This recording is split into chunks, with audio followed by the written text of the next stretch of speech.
Hello, welcome to Sacerdotus Hangouts Catholic Open Mic. On tonight's broadcast, I'm going to speak on several topics. Among them are the immigration situation now with the refugees, the travel ban, and so forth, and also the Catholic Church's teachings regarding things of that nature.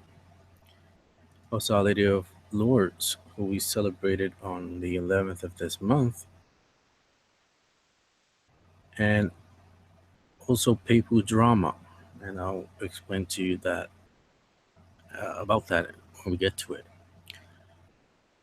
But first, I wanted to introduce everybody to my new book. I'm going to try to put it on screen right now so that hopefully everybody can see it. And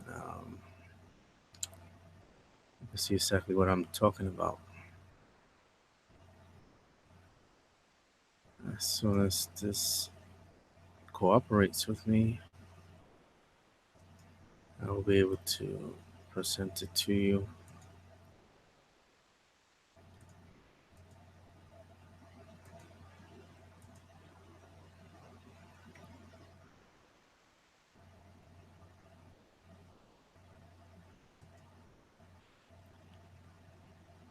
Okay, here it is.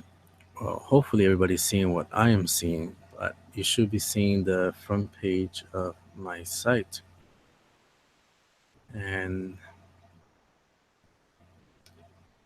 right here's my new book, Introduction to the Catholic Church, which is on sale right now. It costs $12, and you could get the Kindle version for $9.99.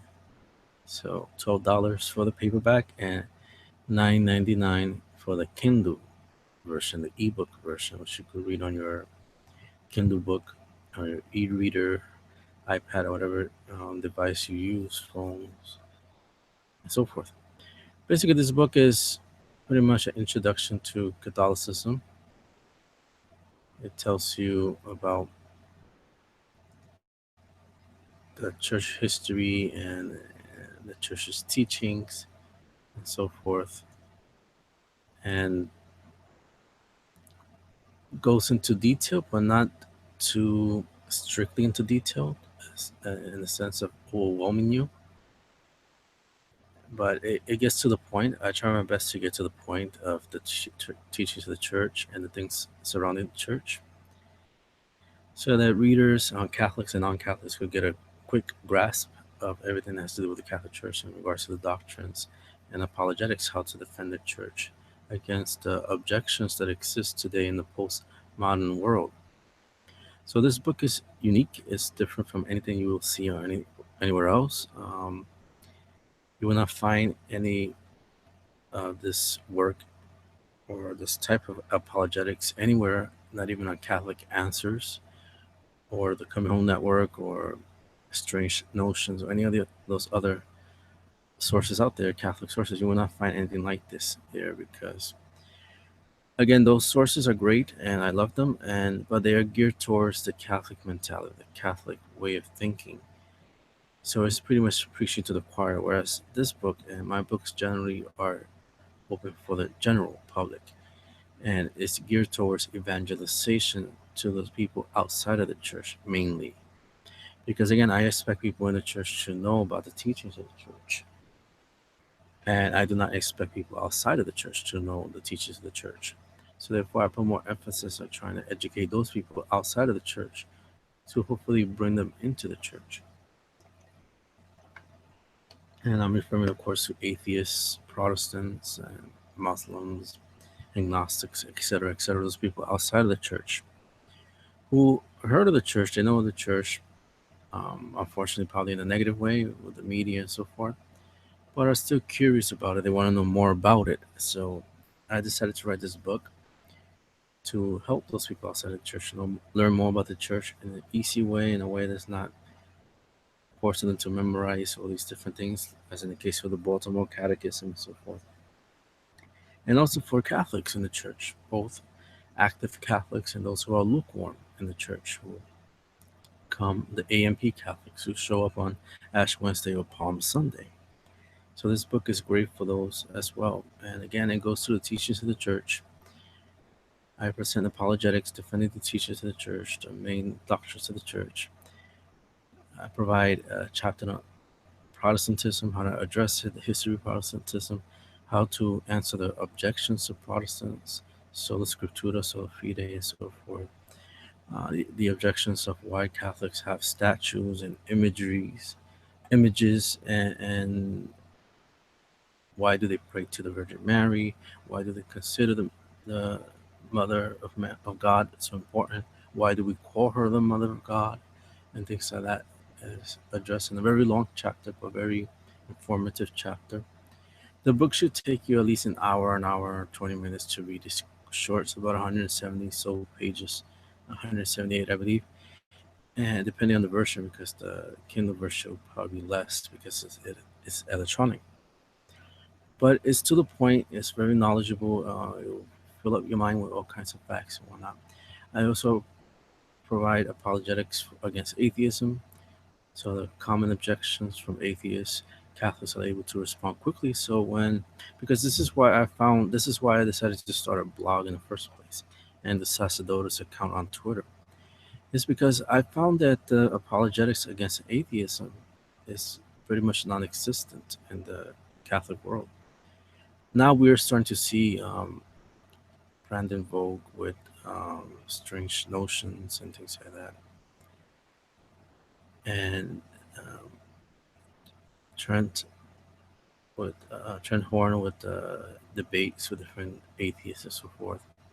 But other than that, before that, there was nothing at all. There was really no apologetics geared towards atheists and atheism in general. So I decided, you know what? Let me use my experience coming from an atheist background and from a scientific and philosophical background as well, and try to throw out some apologetics out there to help people defend the faith, God, and the Catholic Church and so forth against atheism. Because atheists have all kinds of objections, and many Catholics get frustrated trying to answer atheists because the Catechism is not really geared towards addressing atheist objections. Neither are other apologetic books out there, many famous ones from Dr. Scott Hahn and so forth. They're really not geared towards defending the faith against atheists. They're more likely to defend towards Protestantism and so forth.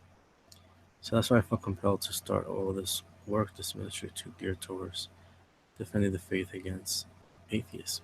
So I dedicate a chapter to help Catholics provide quick, informative replies to atheists and their objections. For example, um, you may hear many atheists claim that Yahweh is a Canaanite god and that the Jews stole him from the pantheon of the Canaanites and created their own religion and so forth. And that Judaism is mythology, therefore Christianity is mythology, therefore Islam is mythology. Well, I provide answers towards that and show how that is poor scholarship, and there's really no evidence for that. I also provide apologetics against people who support abortion. And they have all these kinds of arguments saying that it's my body, so forth. I provide some biological, scientific, and medicinal knowledge regarding the pregnancy and the fetus, the embryo, the zygote, and so forth to help Catholics and non-Catholics, those who are pro-life and who may not be Catholic, to better address these objections by the so-called pro-choice people, pro-abortion advocates, and so forth. I also provide apologetics against the LGBT agenda, gender theory, which is very popular now in the mainstream.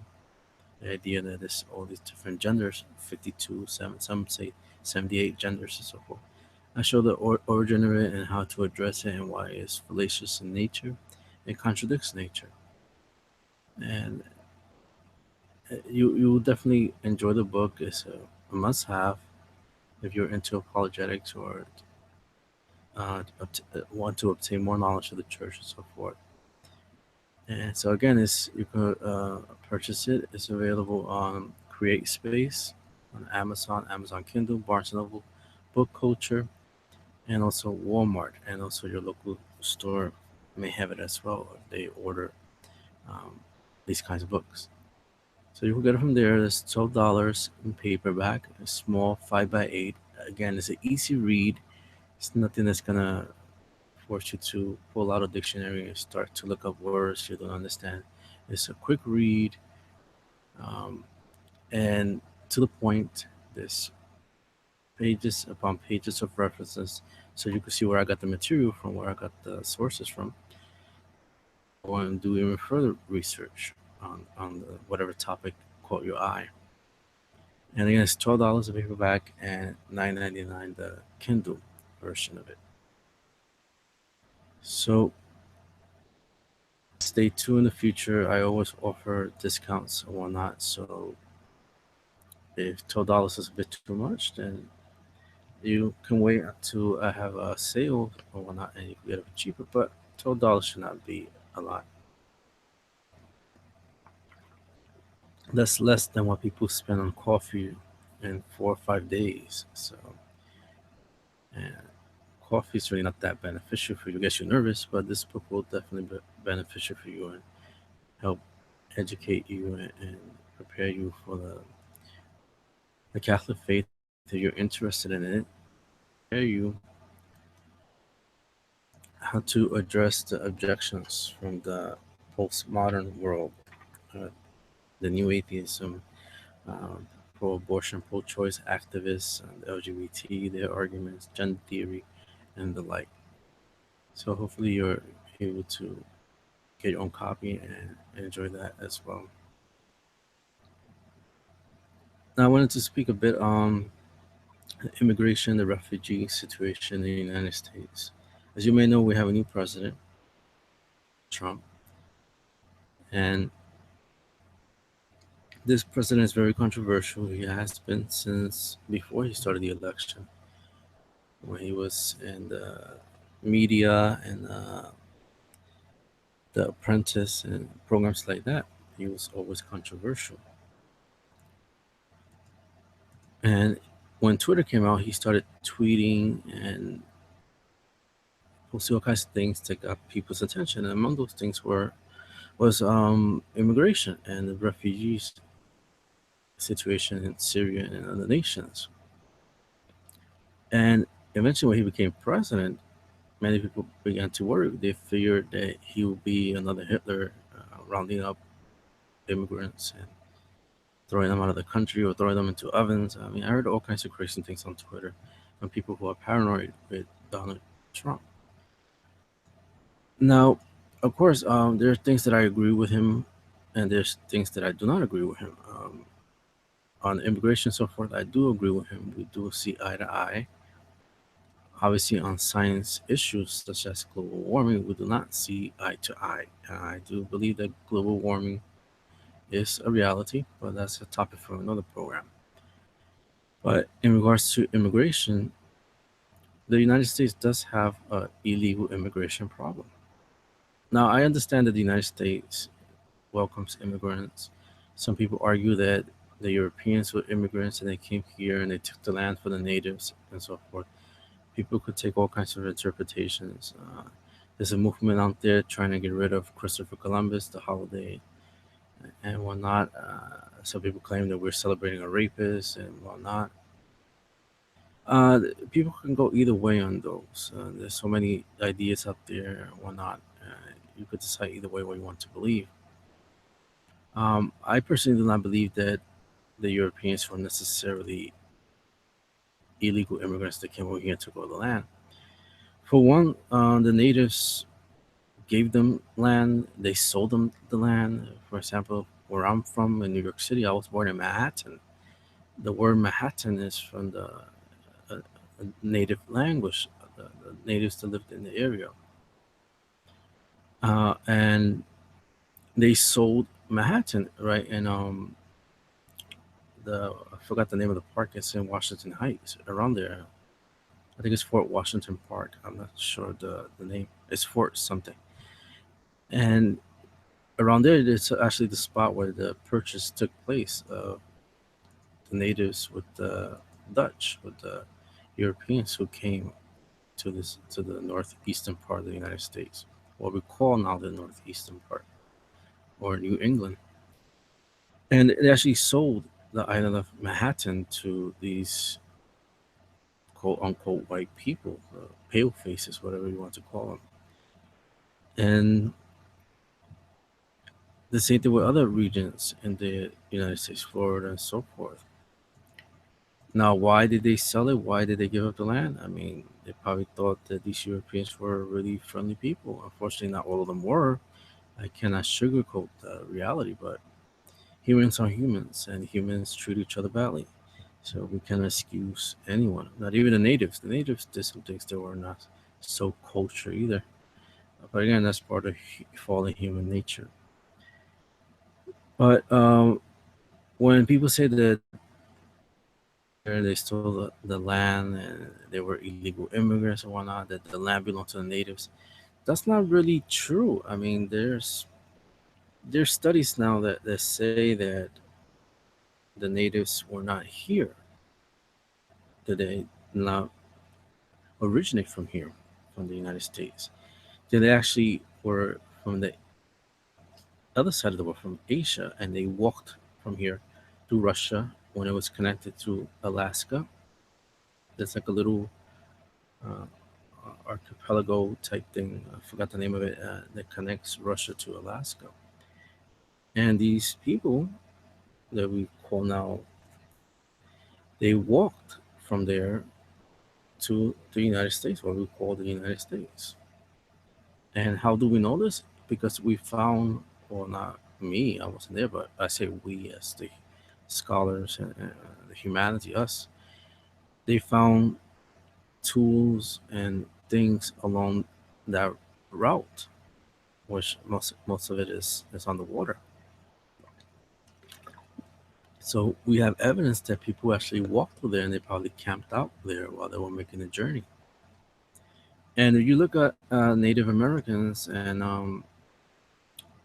those Hispanics that have um, Native American features, like the Mexicans, Central Americans, and some South Americans who have those indigenous features, you can see many have them have uh, their eyes are different, like the Asian eyes, and they have the upper thicker cheekbones. As in the case with many Asian people, Japanese, Korean, Chinese, and so forth. Because again, those areas are windy, so their faces evolved to be able to withstand these windy, cold areas. So you see, a lot of the natives have those Asian features because they walked over here. Their ancestors walked from the where Russia's at, China the area, which we call Asia now, over here to what we call North America. So again, you could debate either way whether the natives were really here or whether they really are natives, because from the evidence we could tell that they walked over here, they came over here. So they were immigrants, illegal immigrants. The only people there, the only things that really were native were the buffalo and the other species that existed in the United States. But as far as human beings, nobody was really native to this part of the world. They walked over here from the other side of the world, so to speak. So, in light of that, you could argue different ways on what really it means to be illegal or whatnot, whether one group of people belong here or do not belong here or not. But in the case of Trump, people love to blend any law against controlling borders as racist, and I think that's ridiculous. Every nation should be able to protect its borders. I mean, I'm an American. I was born in the United States, and my DNA has DNA from all over the world. I mean, I'm a mix. I'm a mutt, so I'm not necessarily from any one race. And I mean, you could even could tell by the way I speak. There's like a blend of dialects or accents in my speech. From growing up in New York, from hearing all kinds of accents, My tongue just got confused, and sometimes I have different accents. So again, I don't really have that sense of nationality, if you will. Or, some people raise a certain flag from a country and whatnot, and they're all proud about it. I prefer just being a human being. I mean, race is not really genetic. It's just an adaptation to nature. Ethnicity is a social construct. I mean, one moment a country, I mean, Russia was Russia now. Before it used to be the USSR. It's a construct. We decide what it is. The United States could be the USA now. It could be something else tomorrow. So I don't really pay close attention to all those little labels and whatnot. I think it's just ridiculous, divisive, or not. I mean, it's okay. You want to celebrate all that? It's okay.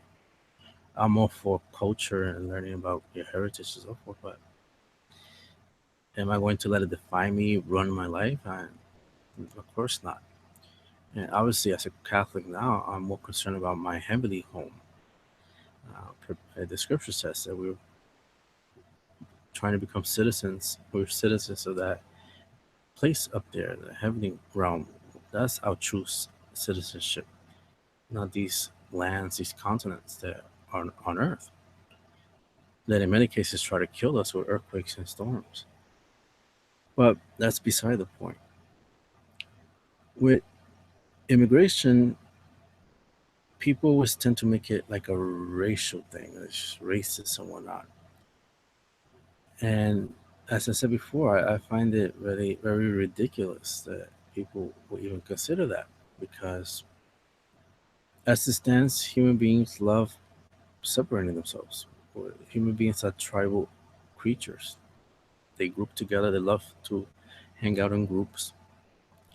They name these groups and they pick a leader, and that's how it's been since the cavemen. That's how human beings survived. And nothing has changed pretty much since even now in 2017 in the 21st century. Nothing much has changed because we human beings still group themselves, create these little tribes, and kill each other with wars and whatnot. So I understand the need for nations to create borders and call itself a nation and whatnot. And for the most part, I agree that that's how it should be in the way that we understand life in the world and so, society today.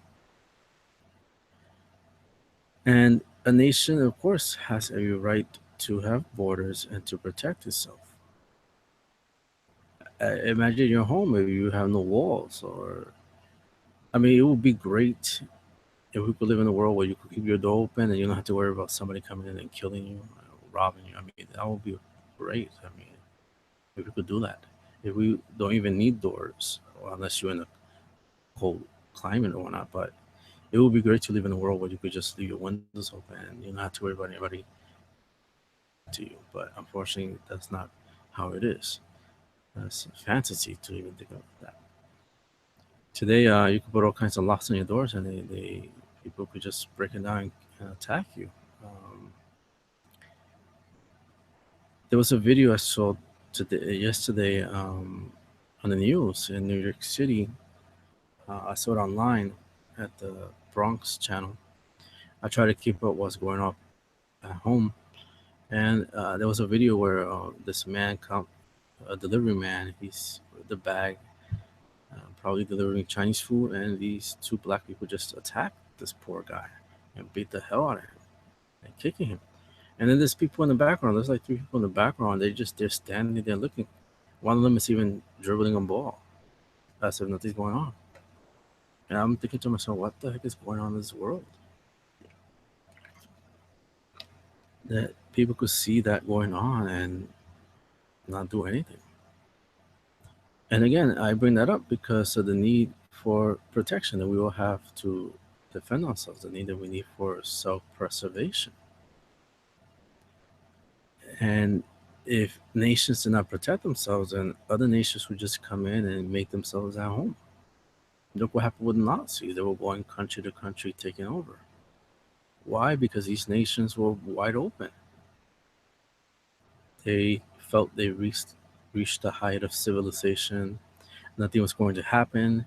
They're all democratic societies. They have money. They have an economy. Everything's going well. Nothing bad is going to happen. We're not in the times of the barbarians, where they used to come and throw catapult fireballs at you, whatnot. All that is gone. We're civilized. No, it's a delusion. They fell asleep. And here we have this crazy guy, Hitler, going around taking over nation after nation. I mean, think about that. This guy, this crazy guy, he was able to take over almost all of Europe, one after another, taking over nations. We're talking about nations: Spain, France, Italy, Poland, nations with millions of people with their own armies. And this guy was able to just go with his armies and just take over. Why? Because these countries were asleep. They weren't paying attention. They were drunk in their own ego. And the same thing could happen today. Not necessarily in a way with Nazism, but in another way, with terrorists sneaking into the country and causing all kinds of harm. Look what's going on in France. Every other month or so, we keep on hearing about a truck going, piling people down, mowing people down. We hear about bombs, people going into supermarkets, into malls, and Charlie Hebdo going around and shooting people and killing them. It's almost like a everyday occurrence. And why is this? It's because these nations just open up their borders. They just let everybody in and come in. You could never do that 1,000 years ago. Why start now? The human species is a crazy species. I cannot put it any milder. And it's funny, I mentioned that because now is Wednesday, the 22nd. In about 12 hours, NASA is going to reveal something to the whole world about exoplanets. And most likely it has to do with they found oxygen in the planet out there somewhere far away. And if they found oxygen, there must be bacteria because bacteria are able to produce oxygen. So if there's bacteria, there's life. So if there's life in the universe and they haven't visited us, then I can't imagine why. I mean, who the heck would want to visit this world with all these crazy people killing each other? So we have to have protection. We have to have borders and so forth. Not to block people out in the sense of you cannot come here. We don't want you here. Not in that sense, but in the sense of we gotta be safe. Better be safe than sorry. And of course, the United States welcomes immigration. If Trump or anybody were to pass a law saying that we cannot have people come to the nation, immigrants with green cards, working permits, with visas, or just with the intention of wanting to come to the United States to become an American. If Trump or anybody passes a law saying we're not going to allow that, then of course I will be protesting that because that will be wrong. People should have the right to come to the United States. But the United States also has the right to let the right people in. And by right people, I mean the people who are not coming here to do harm, the people who are coming here to genuinely want to be American or help America or better themselves for a short while in America and then go back home where they came from, or whatever the case may be. But definitely not to let anybody come in, make some bombs with chemicals and from Home Depot or whatnot, and then just go and attack people. Definitely, we cannot have that because then what kind of life will that be? I have two nephews. They go to school. I do not want to be worried that something might happen. The United States allowed some crazy kid from another country who's brainwashed by ISIS, and this kid comes to the school and starts doing something crazy, killing people or trying to poison somebody or whatnot. But I definitely do not want to live that way, and I'm sure any of you listening out there will not want to live that way either, worrying about what's going to happen. I was younger when when the World Trade Center, when they attacked the World Trade Center. From what I can remember, the sense of panic that was going on in New York City. I was just a kid, and it was just crazy the things that were going on. Everybody was scared. I remember every time my airplane would pass by, people froze in the street and they would look up because they felt that another plane came to crash. I mean, people were just paranoid. That's not the America that I want, and I'm sure that's not the America anybody else listening out there wants. We want an America that allows people to come in, but to be careful with it. We want an America that allow people to come in and monitor what's going on, what these people are doing in regards to the people that have certain visas to do whatever, to work in the nation or whatnot. Not to just let them come in and then the visa expires and then nobody knows what happens to them, where they went to, or what they're doing. We definitely cannot have that.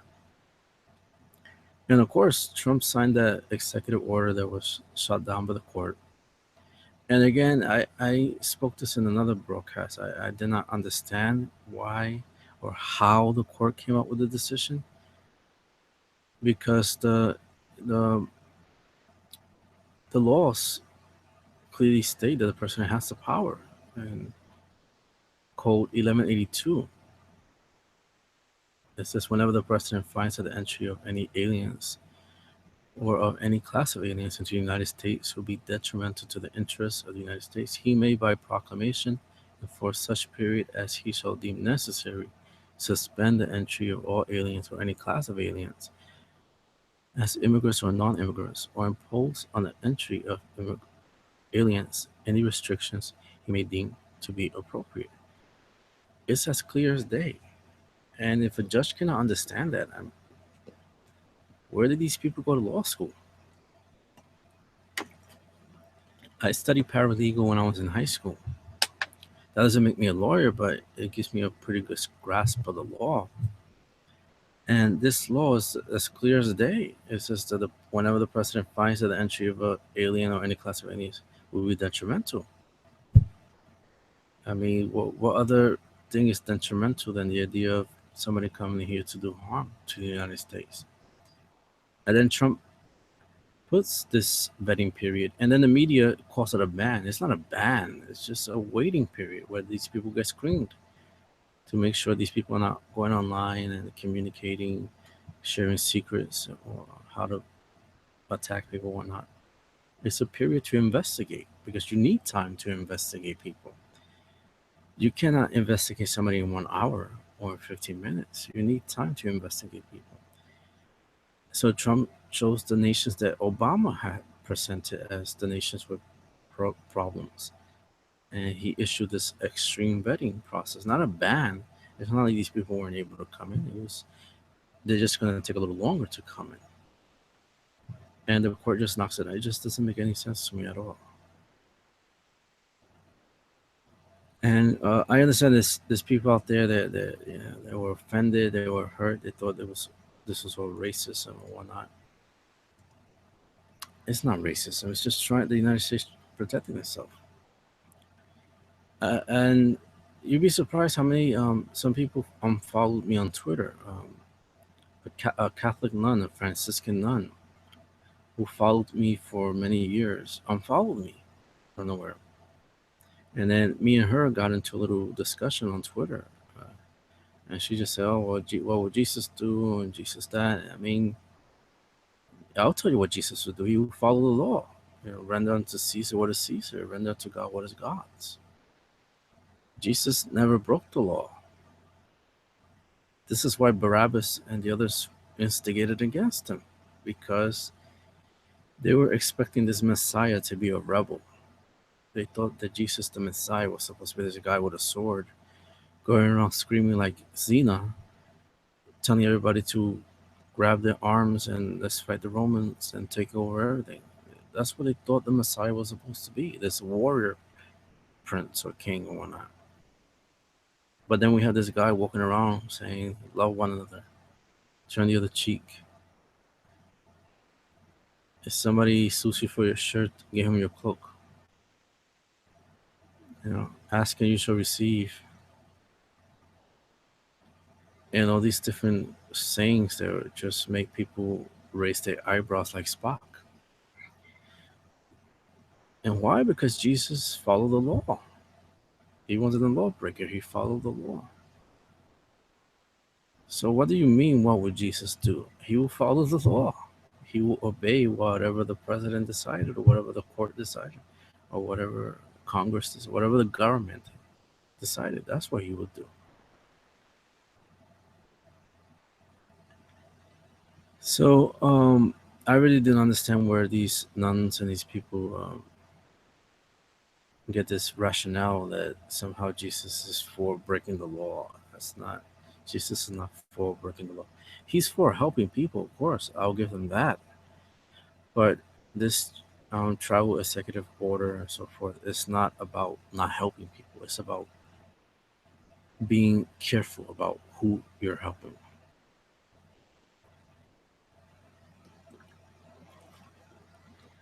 And if you think about it, and I even posed this question to this nun. I asked her, well, when you applied to become a nun, didn't they vet you?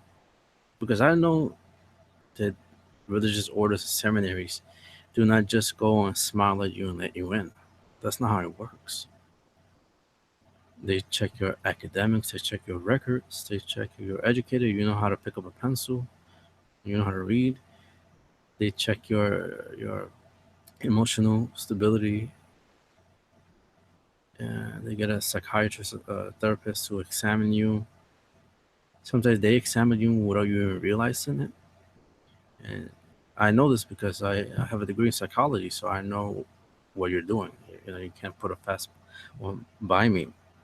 I know these psychological tricks. So the seminaries, the religious order, they do these things. Why? Because they don't want to let us cycle into their monastery, into their friaries, into their convent, to the seminary. They don't want to let us some kind of sexual predator or rapist come inside, or a narcissist, or somebody who's not altogether there. They do not want to ordain or consecrate somebody whose lights are on but nobody's home. They do not want that. So of course they vet people. Does that mean that they're discriminating? That they're racist? No, that's ridiculous. Does that mean they're not Christian? Oh, Mother Superior asked me all these questions, sent me to a therapist before they let me in. She's racist. She's discriminating against me. No, that's not what it is. She's unchristian. No, that's not what it is. They want to make sure you're saying that you're able to handle the lifestyle, because it's not an easy lifestyle. Some people think that you just go in there and wear a robe and that's what you do. No, there's a lot of psychological stress, there's a lot of emotional stress, there's a lot of physical stress, intellectual stress. I've seen seminarians come in and they're all happy and smiley and floating in the clouds, thinking that they're Padre Pio or John Bosco. And within a month or so, they get depressed. They can't handle it. And they quit. I know one guy who almost became an atheist. He was prayed to death, so to speak. He couldn't handle it. He couldn't handle waking up at a certain time, praying the office, then praying rosaries, adoration, mass, Lectio Divina, classes, going outside to do different kinds of ministries, dealing with all kinds of people, nice people, aggressive people, people with psychological disorders, dealing with people that want to punch you or try to punch you, spit on you. It was too much. They couldn't handle it. They thought it was floating on the clouds like they see on the movies of saints or whatnot. that everything's going to be fine. That's not how it works. You have to be really tough for it. You have to be really strong for it. So of course, these congregations, these seminaries, they study people, they vet people because they want to let the right people in. Now, granted, the system is not perfect. I don't need you don't need me to tell you that. I mean, you see on the news the scandals of the priests and nuns and so forth, the molestation and whatnot. Like just the past 2 days, Milo Geniopoulos, he is in a lot of hot water now because of a podcast that he was on a couple of years ago, months ago, where he sounded like he was endorsing pedophilia. And he mentioned about Father Michael, and they taught him oral sex skills and whatnot. I mean, if he claims to have been abused or molested by a priest, I don't know if it's a Catholic priest or an Episcopalian priest because he's from the United Kingdom, but either way, it's a clergyman. It just goes to show you that, bad eggs went through the system, they slipped through the cracks. Because unfortunately, the vetting for people with those sexual disorders is not perfect. The only thing I could think of that seminaries when I could use is this device. I forgot the name of it. I remember one of my psychology professors speaking about it. Dr. Lizardi. He said they have this device that they put on the genitals of the men, and they show them different pictures. They show them pictures of a woman, they show a picture of a man of different ages, bearded men, clean-shaven men, boyish-looking men, manly, rugged-looking men, skinny, fat, muscular, slim, swimmers built type men. And then they start showing them children, teenagers, this and that. And then this device, which is in the genital area, starts monitoring the blood flow, the area, because you know what happens when the blood goes down there. The man gets excited, he gets an erection, which is obviously a sign of sexual arousal. So this device starts measuring all these things, and it gives them an indication. The psychologist gives the psychologist an indication of what this guy is attracted to, what turned this guy on. So obviously, the device is picking a lot of bluff on when pictures of 14-year-old boys or younger are presented, and obviously there's a problem there. When it's 16 to 18 or 21, it's ephebophilia. That's how people who are attracted to older teenage types. When it's 11 to around 13, 14, it's hebophilia. And then when it's younger than that, it's pedophilia. When it's from newborn all the way to 10 years old. When somebody's attracted to the people of that age, it's pedophilia. So there's different variations of it. Everybody likes to group in pedophilia. But of course, these devices cannot be used in examination and whatnot, because then people will sue the church. They say, "Oh, you can't do that to me. That's an invasion of privacy." So of course, the church cannot use these devices. So they're left to do it the old-fashioned way, asking questions and seeing the reaction, and then trying to figure out what's going on in the person's head. But in any case, it's a vetting process. Now, does that mean that the seminary is unchristian? No. So I really don't understand what this nun or these other sisters are talking about. Really, they're so caught up in social work, um, social justice and whatnot that their reason just goes out the window. They do not think. And I mean, they shouldn't have become a nun. They should have just become a social worker if they're so caught up in this hysteria over immigration and whatnot, and refugees.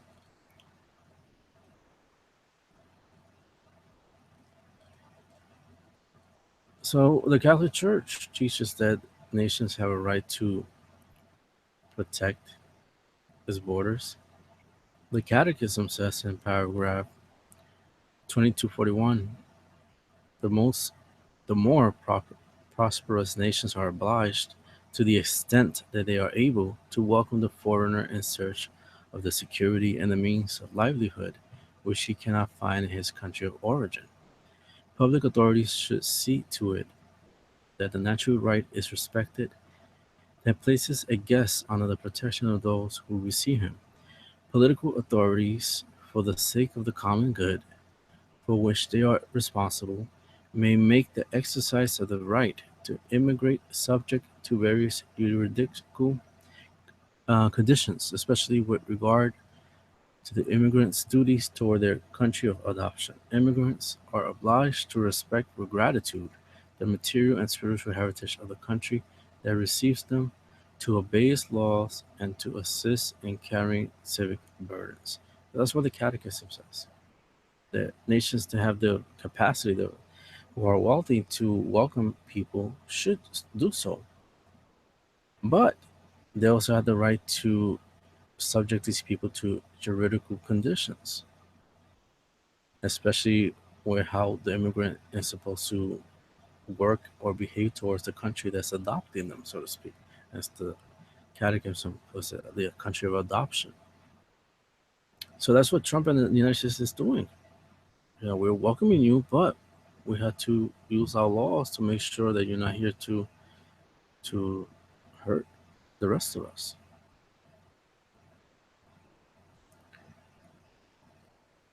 I mean, it's really common sense. Every day, people knock at your door. Do you let them in automatically? Somebody knocks on your door. You never saw this person before. Do you tell them, come right in, sit down, let's grab a beer together, let's have some pizza? No. Most likely, people don't even open the door. They look through the little peephole, or now they have those little doorbells with cameras on it, where you can see on your cell phone who's at your door. It's common sense. You have to be careful. Now, Christians are supposed to help people, yes. But one of the demands of being Christian is not to be stupid. Christians are not called to be stupid. They're called to be gentle like the dove, but cunning as a serpent, as Jesus put it. We have to be gentle with everybody, of course, loving, but we also have to be cunning. We have to be smart about things, not be too trusting, not be naive. We always have to think. The heart and the brain have to work together. It cannot be just the heart all the time. And that's really not a problem for me because I tend to use my brain more than I use my heart. Uh, I don't know if you want to call that blessing or curse, but that's why the juror's duty always manages to accept me because the people testing me, they see that I tend to use my brain a lot more than I do my heart, so they consider me a good juror. I'm able to judge things objectively, looking at the facts, not, oh, I feel sorry for the person. I'm gonna decide guilty or whatnot. But we have to be that way. We have to use both the brain and the heart.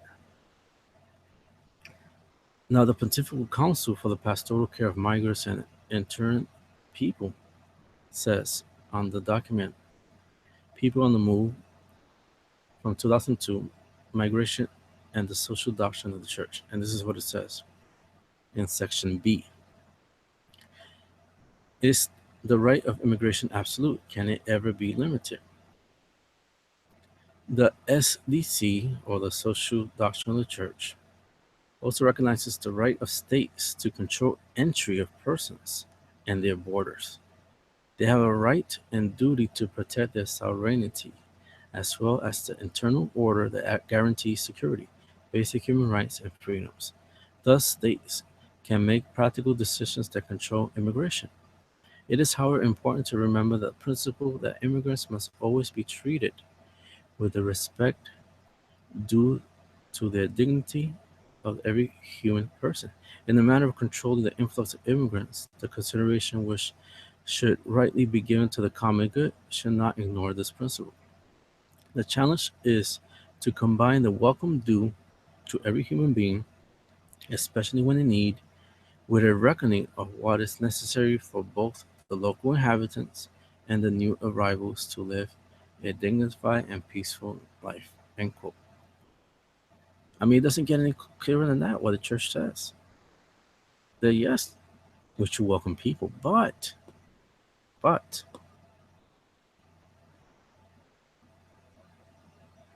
the nation has a right to protect its borders, to control the entry of these persons, to protect the internal order that keeps human rights and freedoms together. It says it clearly right there. The church is teaching. Now, I don't understand where these bishops and these nuns come out with the idea that we should just break open the doors and let everybody in. When their own church says otherwise. Now, the church is not saying don't welcome them. The church has said be careful.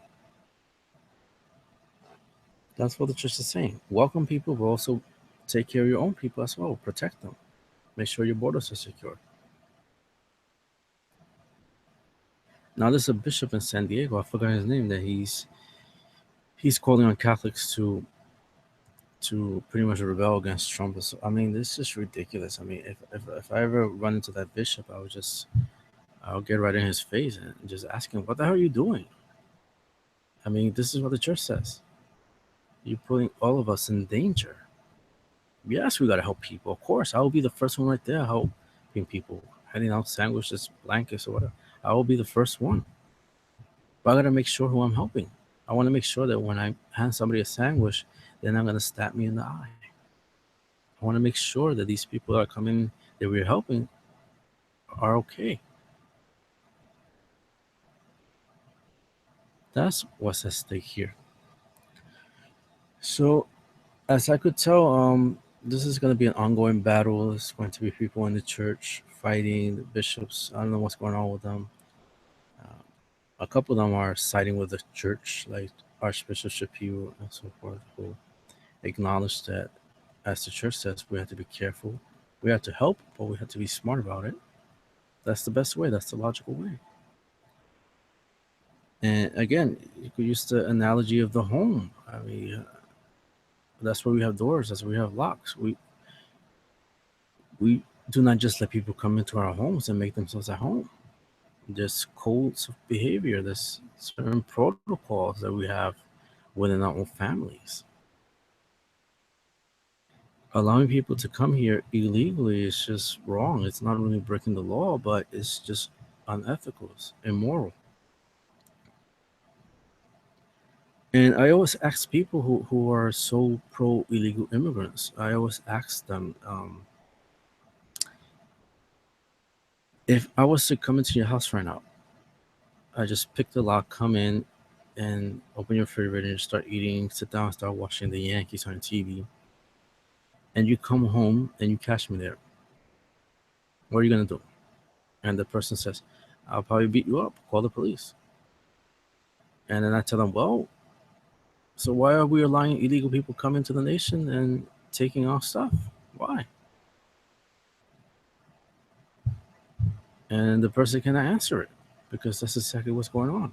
These people come to the nation illegally and they're taking from things that belong to Americans.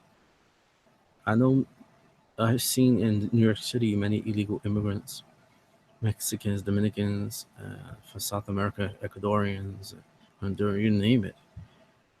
They come, they live in the Bronx, they manage to get an apartment somehow, and there's like 20 of them living in an apartment. And we see it on the news that they subdivide the apartments, which is illegal. Then it's a fire, and then they all die, or some of them die. It happens all the time. Then I've seen illegal immigrants. They are able to get food stamps, and they go and they make all these purchases in supermarkets. You see them in the street with these carts full of food, and sometimes they take the food and they sell it to other people to get money, currency. And meanwhile, I see veterans, homeless in the street, and that these are American citizens who went to the war, and the war didn't leave them okay. They came back messed up, and they're on the street, and nobody's helping them. They're not getting food stamps. They're not getting any aid or whatnot. And these other people who come in here illegally disrespected our border, disrespected our laws. They come in and they have food stamps, and they purchase all kinds of junk food and things like that. And you see them all chubby, walking around.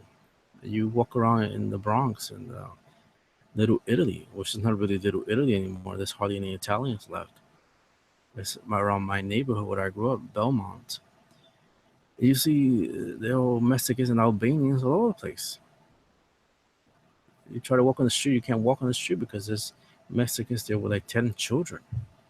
And then the other block, there's a whole bunch of Albanians there just smoking away. And it's just, it's inconvenient and it's also unfair. And the university I went to, the CUNY, City University of New York, there's illegal immigrants. I remember when I was graduating, they couldn't graduate because they were illegal. They had no status. They used fake IDs. I mean, that's called identity theft. Yeah, they're able to go to these universities, and some of them went on scholarships. And I have friends in high school who were very smart, African American friends, Puerto Rican, a couple of Asian, who were citizens. They were born here, and they were denied scholarships, and they weren't able to go to college because I don't know why, really. Yet this illegal immigrant could come out and make up this story. Oh, I me here when I was 2, and then they deported her. They make up all these different stories, try to get the pity of people. And the university comes and says, "Oh, we're going to make your future bright. Here's the scholarship for $100,000." I mean, come on, that's not fair. It's not fair at all. Then they get jobs. People hire them illegally. Why? Because then the store, the company, the business doesn't have to pay taxes on them. Doesn't have to pay into Social Security because these are invisible ghost workers. And then these people are using Social Security cards and IDs from other people. In many cases, people who are deceased. A couple of years ago, 2009, I believe, 2010, Puerto Rico had to reissue birth certificates because Dominicans they were stealing identities of deceased Puerto Ricans. That's how bad it got in Puerto Rico. And look at Puerto Rico now; it's bankrupt. I just read on the news that they're putting a lot of austerity measures to try to control spending over there because the island is sinking literally.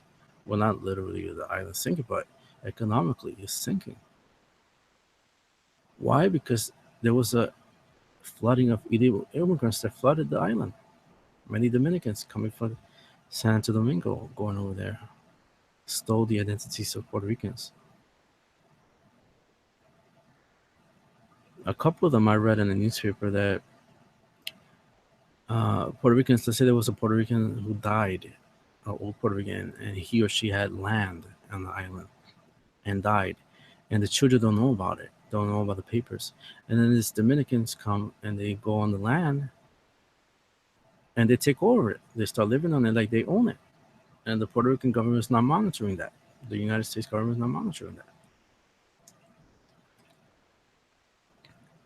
And meanwhile, that land belonged to the children of the person who originally lived there that passed away. And then when they come, there's a big court battle of finding out who owns the land. I mean, it's just unfair. It's theft.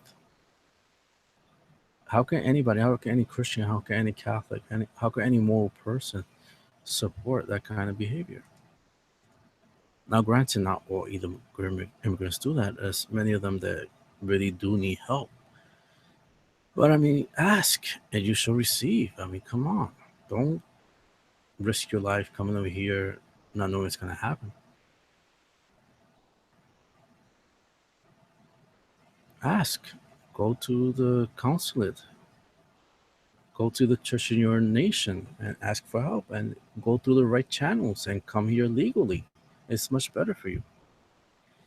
And again, I've seen some illegal when I was working in parishes in the Bronx.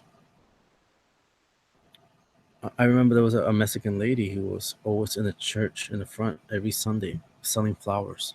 She would be there every day, rain, sun. I mean, she could have worked for the post office. She was there all the time. Nothing would stop her. Even during blizzards, she would be out there with flowers, selling flowers. And I used to sit down and we used to talk and whatnot.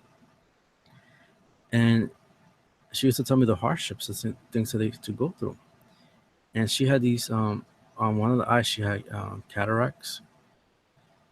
And there's no way she could treat them because she didn't have any health insurance, nothing. All she did was just sell flowers, trying to make ends meet.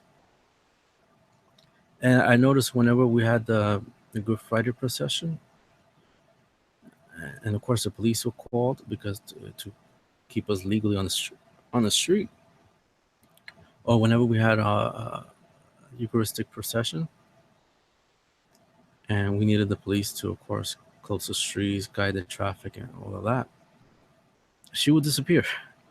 She was scared to be around the police because she thought that they were going to deport her. I mean, what kind of life is that? Living scared of where you're at, looking over your shoulder all the time, scared of the police. If there's a crime, I remember a Mexican kid who got beaten up, and he was scared to call the ambulance. He was on the street there bleeding. He gashes all over his face, bleeding. I mean, bleeding. It looked like a boxing match, like Muhammad Ali or somebody. It looked like a boxing match, the UFC. And he was scared to go to the doctor. And I'm there like, what are you gonna do about this? He's gonna stay there and bleed to death, get an infection? Because I guarantee you, the Band-Aid is not gonna close that wound. You need to get stitches. It's not gonna close itself. That's just gonna stay bleeding there until you turn white and die. And he was just scared to go to the hospital, scared to go to the emergency because he felt that he was gonna be deported. Now, those people out there who support this, I mean, where's your heart? How can you support illegal immigration knowing what these people go through? You think that they're fine when they come to this country. No, they're not. A lot of them struggle. They're scared to ask for help. It's immoral to keep people in that condition. These people should be able to live like you and I do if you're a citizen. They should be able to go to the doctor when they want to and not be scared to be deported. Go to the police when necessary and not be scared. They should be able to go to school and not worried about whether their name is fake or their ID is fake, and graduate with pride and not be scared that they did all that work for nothing and not be able to obtain a degree. But to keep these people illegal, scared, hiding in the shadows, that's just wrong. It's immoral. So those bishops out there, those priests, there's other people out there, liberals, whatever you want to call yourself, protesting the street. I mean, have a heart. Seriously, have a heart.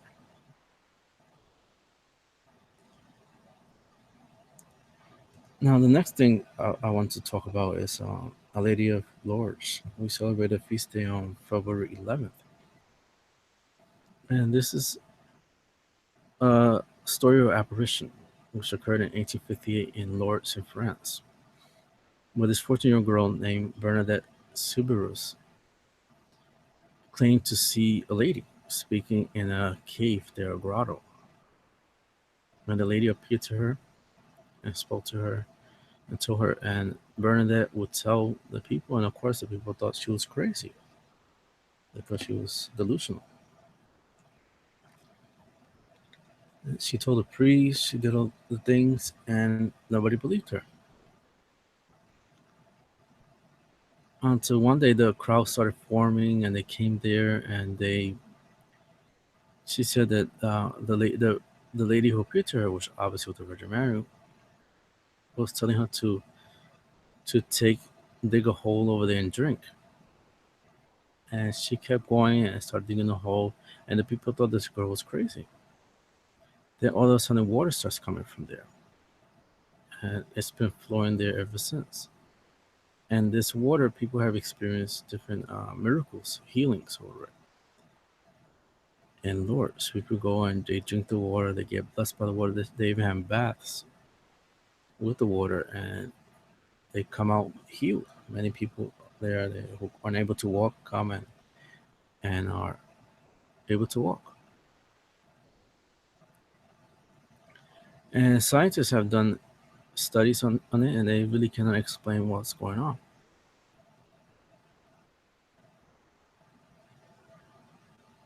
And they conducted tests, and they found that it's water, regular water, with nitrogen, with carbonates, with lime, magnesium, obviously because it's in the grotto in the rock, and some iron.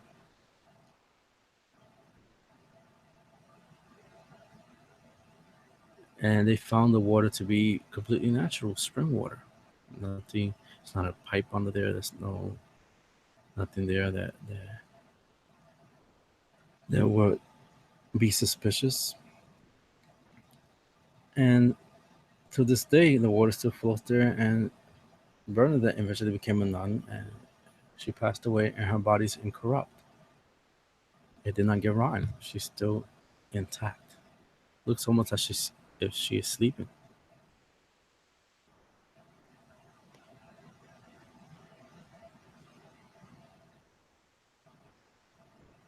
So Catholics around the world celebrate this day.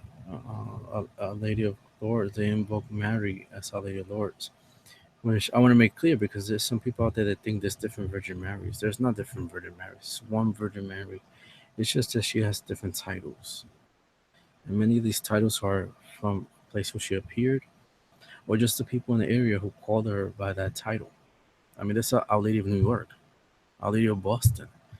To my knowledge, Mary didn't appear in New York or Boston. It's just that they just give her that title. So Our Lady of Lourdes is because of the area, and she happened to appear there.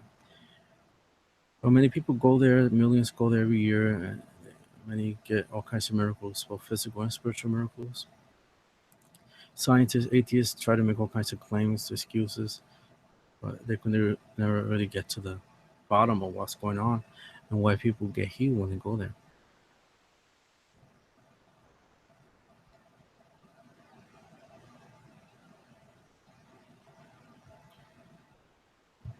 And there's many grottos that were built replicas around there, and I was in one of them in New York City, in the Bronx, on the day of Our Lady of the Lourdes.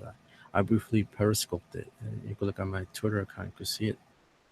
There's a beautiful grotto, it's a replica at Lucy's Parish in the Bronx, in the Pelham Bay section. So, if you're ever in New York City in the Bronx, I tell you to go check it out. The springtime, the summertime is the perfect time to go.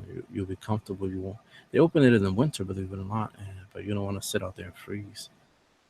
Um, or maybe you would if you were devout and you want to offer that up. But for the most part, you want to.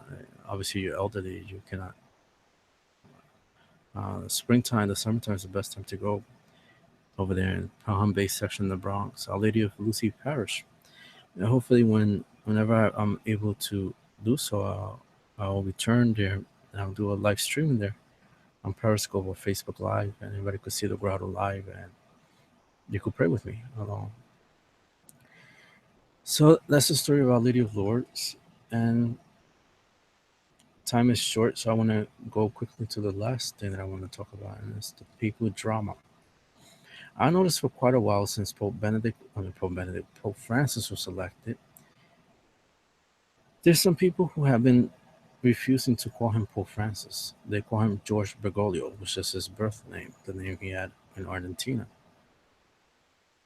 And noticed that these people do this almost as in a spiteful way, out of disrespect for the Pope. They don't want to acknowledge that he's the Pope. And I wrote a post which was very popular and also caused a lot of controversy on some Facebook groups. A couple of people, obviously, who call themselves traditionalists, have had issue with the Pope, with the post. Basically, the post that I wrote was defending the Pope. I was defending Pope Francis. It's called "Ill-mannered children disrespecting the Pope," and I started saying that that we were all taught, pretty much taught to respect our parents, respect our elders, and so forth. Even if you're not a Christian or a Jew, most cultures have a reverence towards, especially in Africa and Native American and South American cultures, and also in Asian culture, all over the world, I should say. There's a special deference given to the elders, a special respect, um, and so it's not necessarily Judeo-Christian or anything to do with the Catholic, with the commandments, I should say. They have this special respect towards elders. So I mentioned that up, and I mentioned the word Pope comes from the word Papas in Greek, that means father, and so forth. And then we see the Pope as the father of the church, our father, representing Christ, the vicar of Christ. And that's why we call him Holy Father. And I make the argument that these people that call him George Bergoglio are being disrespectful. They're not honoring the Father. They're not being respectful to this authoritative figure.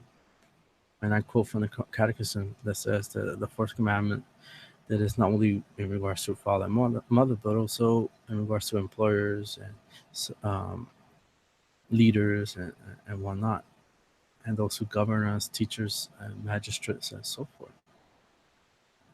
And of course, if you break a commandment, you're sinning. And since you have clear knowledge of it, and you're you know something grave and you still do it anyway, you're committing a mortal sin which will condemn you to hell. So I make the case that, attacking the Pope, disrespecting him, calling him George Bergoglio, trying to delegitimize his papacy is disrespectful. It's not honoring the father and mother. It's not honoring an authoritative figure. It's not honoring the vicar of Christ. So you're sinning. So obviously that didn't rub well with a lot of people. And I find it childish and immature. I mean, like, who the heck are you to try to delegitimize the Pope? You don't like something he says, so therefore he's not the Pope anymore. No, your words don't matter.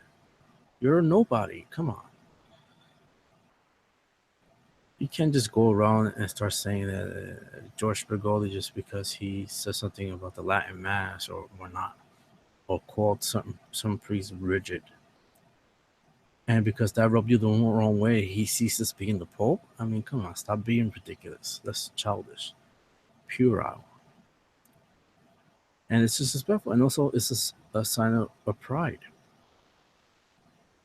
If you're going around there saying who's the Pope and who's not the Pope, you think that you're above the church, that you're above God.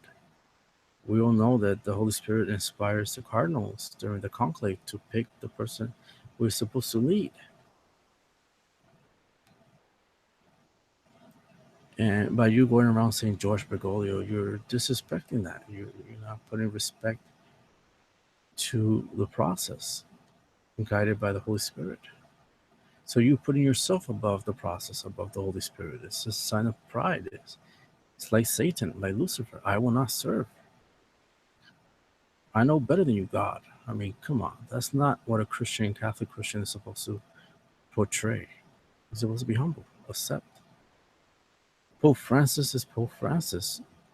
As of March 13, 2013, George Bergoglio of Argentina became Pope Francis. End of story. If this bothers you, then deal with it. Find a way to deal with it. Go to therapy or something, or just leave the church. Stop being a hypocrite. You have no right to dictate who is the Pope and who is not the Pope. If you think you have the right, then you really do not understand Catholicism. You do not understand Christianity. You're pretty much behaving like the Pharisees from Jesus' time, who thought they could decide who is the Messiah and who is not, who is the King of the Jews and who is not. Looks like history does repeat itself. So my advice is grow up, cut it out. Pope Francis is Pope Francis. If you don't like what he says, fine. You're entitled to that. There's some things that the Pope said that I did not like. Like his stance with the immigration, that I certainly do not appreciate or welcome those words. Saying that we have to have open borders, and I certainly do not welcome those words. Do I hate Pope Francis because of that? No. I love him. He's our Pope. He's a fellow brother in Christ. I'm not going to hate him because I disagree with him on certain things. We all agree in the teachings of the church, the teachings of Christ. But he's entitled to his opinions, and he gave his opinions on certain things, and I do not share those opinions. Now, because I do not share them, does that mean I'm going to start calling him George Bergoglio or say he's not the Pope? No, of course not. That will be immature to do so.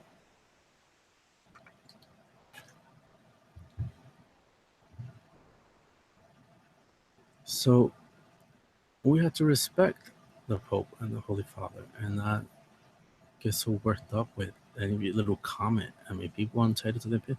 Try to understand people where they're coming from, like he says.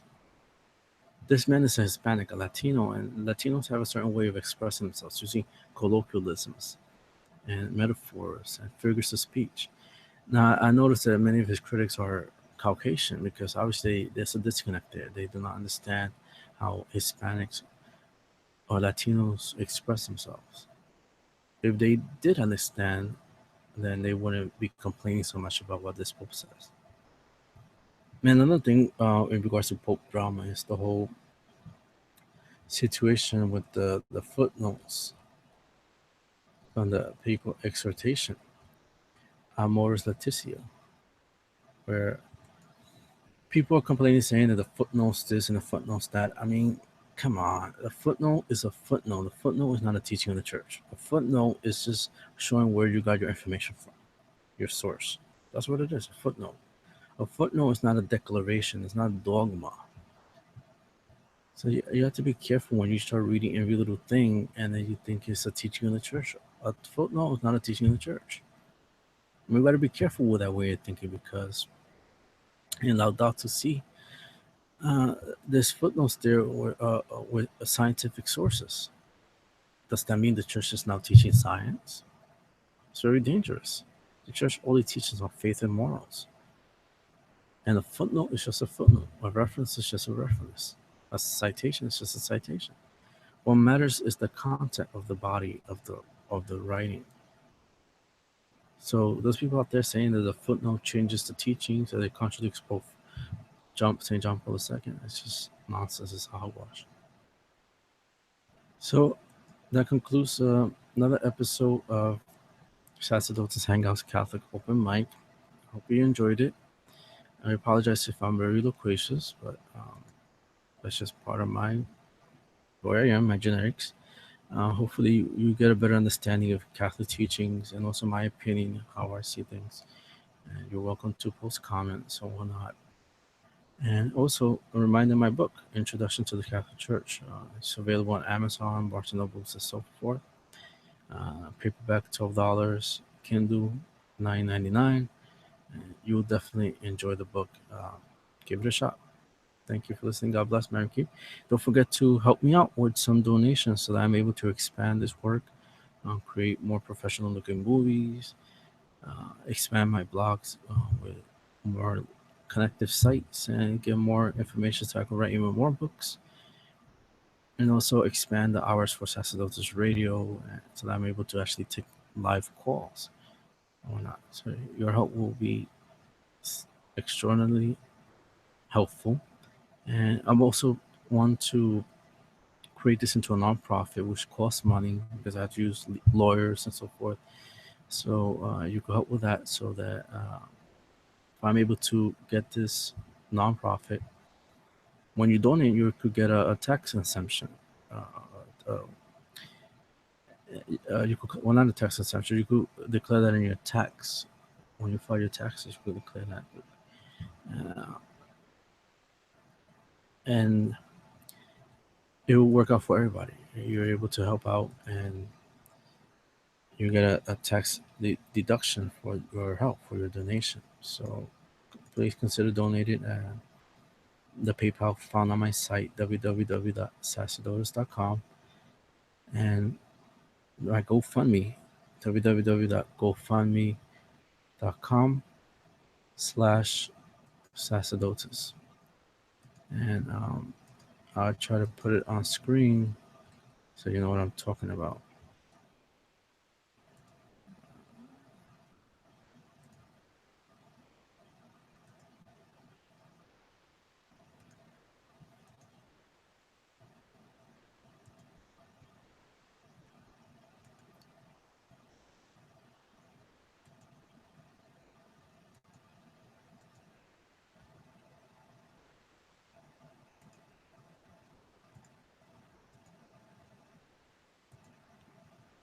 I'll quickly put on the screen so you can see what I'm talking about. Right over here, it says fundraising, please donate. You have the option of clicking the PayPal button over here, or over here, it hasn't loaded yet, but the GoFundMe's over here. And you can also click over here where it says donate, and there's more information there. And you could be able to donate and help out. And it's an explanation of what I need funds for to help support you. So this is an image of Our Lady of Lourdes for those people out there who are not familiar with the devotion. This is Saint Bernadette and Our Lady who appeared in Lourdes in the grotto. Again, thank you for listening. God bless, Mary keep. Until the next Catholic Open Mic.